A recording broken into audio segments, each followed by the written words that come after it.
Hello, I'm Hannah Rayburn with Festus Tiger TV. I'm here with Hall of Fame inductee, Ms. Lynette Boone. Ms. Boone, thank you again for participating in this interview. Well, thank you so much. It's my pleasure to be here. Ms. Boone, you were a 1975 graduate of Festus High School. How does it feel to be back at Festus High? Well, I tell you, I just finished a tour of the high school, and this certainly wasn't the high school I attended. There are a lot of new things. I came back a couple of years ago, and I actually got lost, and I had to ask a student in the hallway, where's the principal's office? But it's great to see all the new programs that have been added, and lots of programs that weren't here when I was in school, but it was very exciting, and I tried not to tear up a couple of times because it was just so many memories. Does the school still have the same atmosphere as it did when you were in high school? I would say yes. Actually, I think it's a little bit better, and the reason why I say that is because I was mentioning to Dr. Allen, I said there's so much more tiger pride around here than what I remember. I mean, there's a big tiger in her office. There are tiger paws all over the the walls. There are pictures of tigers on the walls, and the black and gold, and I know this is homecoming week, but the black and gold was just all over the place, and so yeah, it feels the same yet different. How has the school changed overall? One is larger. I noticed that immediately. I mean, the entrance that I came in was not there when I was here. A lot larger. And I just saw this fabulous weight room, and I was like, wow, we did not have that. There's a pottery room where the old band room used to be. And then I saw the actual band room, and it's huge. And I was like, wow. Lots of good memories, lots of good memories. So it's actually changed quite a bit. While in high school, you served as president of both your senior class and National Honor Society. You were quite involved with programs in your high school. How much dedication did that require? Quite a bit. But at the time, I don't recall it being, so much dedication, as I was just having a great time. I had great teachers, I had friends, and we just kind of liked doing it, and so it was kind of like second nature because we just did, and so dedication. Yeah, I guess it took some discipline to do that in your coursework as well. But I just remember having a lot of fun. Do you feel like this is something anyone could do, to be involved with so much extracurricular stuff and still be academically successful? It depends on your motivation. I had great parents who stressed academics. They stressed that education is key, and that above all you have to do is go to school and be great at it. And so with that being hammered into your brain every day, academics, I guess, to me became second nature. And in terms of extracurricular activities, I would say that I encourage everyone to get involved in whatever you like doing. Just get involved with it, because it will only help you later on.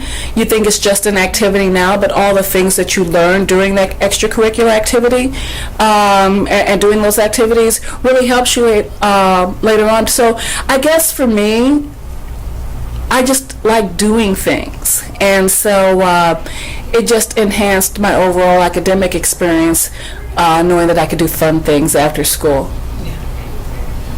You were the recipient of the coveted Tommy Alexander Award. What did that mean to you? Wow, it meant a lot. It's always nice to be honored for the work that you do and be recognized. I felt it, though, was more of an honor for my parents, because everything that I am is because of them. And so I felt it was more of an honor to them, and a testament to their guidance and the discipline they instilled in me to always be my best. And so it was more so for them, I thought. It was nice, and I actually have it sitting on my fireplace mantle at home. I found it, my sister gave it to me last time I was home, so I was like, I forgot about this. So it holds a coveted place on my fireplace mantle at home. That Tommy Alexander Award, how did it help start off your career once you got out of high school? Well, it's an award recognized, it's a leadership award, so I was recognized for leadership. I guess when receiving that award, it validated that I could do and be anything that I wanted. And again, I didn't recognize the magnitude of the award. I was speaking with the students this morning, and I said, you really don't know the value of the education that you're receiving here until you leave here. And all the things that you get here are going to only help you. So it did prepare me. It just gave me a sense of confidence that I was on the right track, and that you can be recognized for doing good work. You were also a part of marching band and concert band in high school. Band concerts and marches sometimes don't get the recognition that they should, considering all the hard work and effort put into them. Do you feel like being in band helped you with self-discipline? Oh, absolutely. It's funny that you just said that. I was just talking to the current band directors, and I was saying that when I was here, Mr. Gene Rowland was our band director, and Mr. Hubie Moore. And so both of them were very, very disciplined, and they wanted you to be and do your best. And I remember Mr. Rowland yelling at us and stopping the performance when we were practicing, saying, "What is that?"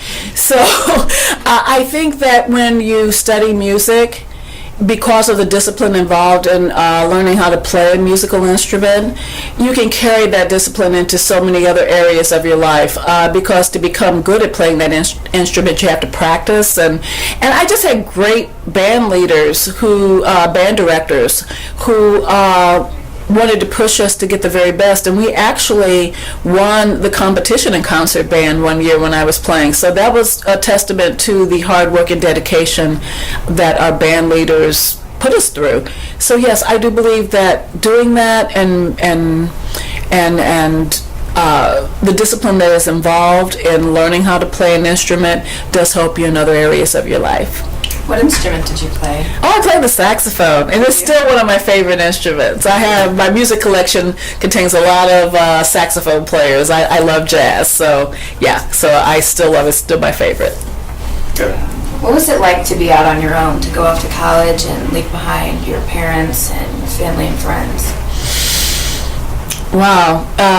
At first it was scary, but I was anxious to see what life was like outside of Festus, Missouri. This is a very protective environment, and I love that. And because I got to do a lot of things growing up that some of my friends who grew up in city and urban environments didn't get a chance to do. It was scary, I will admit that, and I say to the seniors who are going out once they leave here, it's scary, but it's also a new beginning.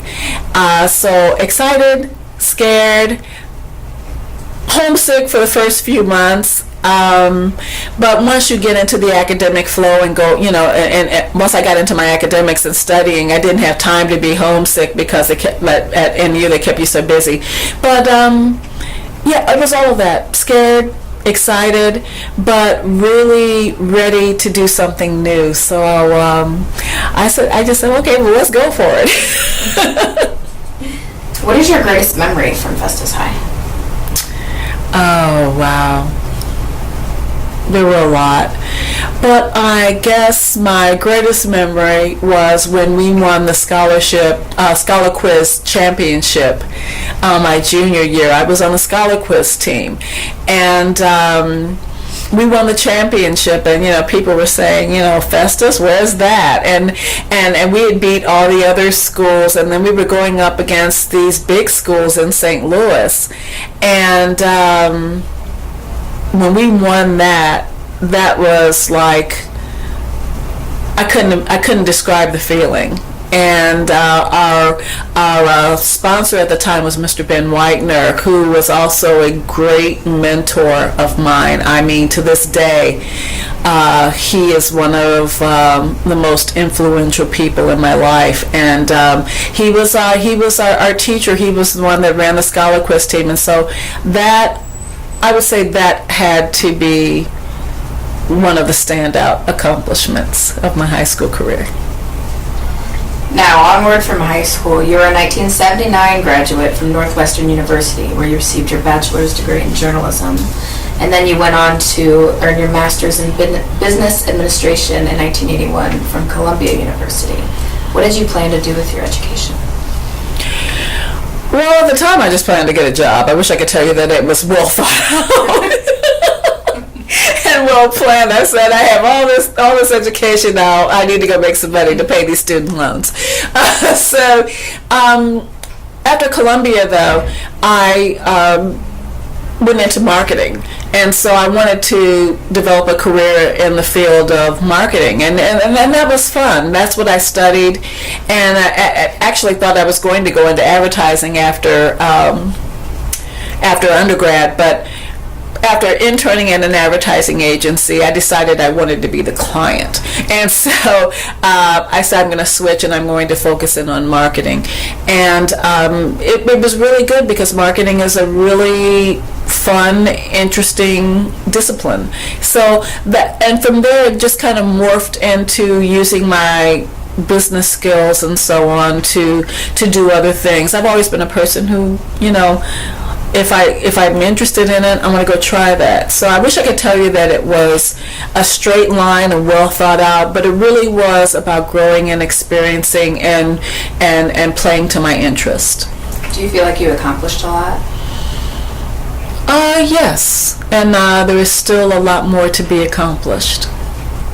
You've been involved in so much and your career has taken you many different places. What advice can you give our high school students about the real world before we go? Wow. The real world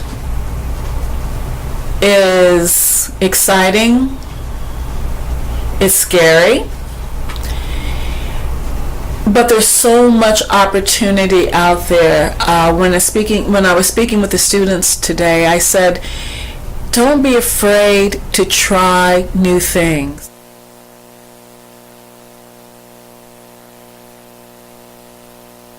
Always be curious. Always want to try new stuff, and always want to be a better person and have a better experience than you had the day before. So I would encourage students to go out there and not be afraid to make your mark, because one person can really make a difference. And we see it all the time, and I'm just so excited for this generation because of the technology and our changing world and our global economy. There are so many things that you can do, and I just encourage everyone to go out there and be the best that they can be. And then also, once you have reached a level of success, don't forget to reach back and help those behind you, because you will be the role models. Now you're looking at people, in my generation as role models and so on, and your parents and so on. One day you're going to be the role models. And so you want to leave your legacy. And I just think it's a very exciting time. So go out there and go for it. All right. That's all we have time for today. Thank you again, Ms. Boone, for Thank taking you. time out of your day to participate in this interview. And go Tigers!